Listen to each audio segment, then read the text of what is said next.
and they are now mobilizing for a peace conference in a little Swiss town. But I don't see a real peace move because actually not both warring parties are invited. Russia is disinvited.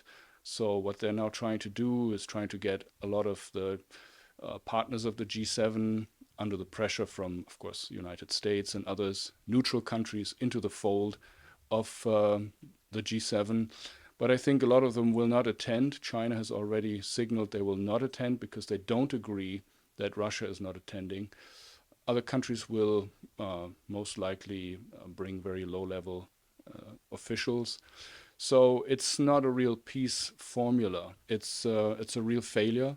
But what's more important and more dangerous is the recent statements by G7 leaders, for example, by Emmanuel Macron, who said that he was ready to send troops into Ukraine, but also by the UK Foreign Secretary, Cameron, who said, we think that Ukraine has the permission to use missiles with longer range, meaning between 100 and 200, maybe even 300 kilometers, which would be able to strike deep into Russian territory.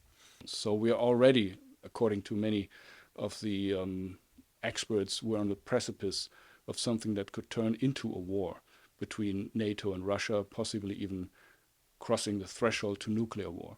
On the contrary, I think China has gained a lot of credibility by putting a 12-point plan last year into the public, saying that we have to, it's a 12-point peace plan basically for the Ukrainian issue, saying that we have to, of course, we have to have a ceasefire, but we also must stop provocations. Both sides must stop provocations. Both sides must stop the Cold War mentality. They want to be in the middle position and to be a mediator between the two.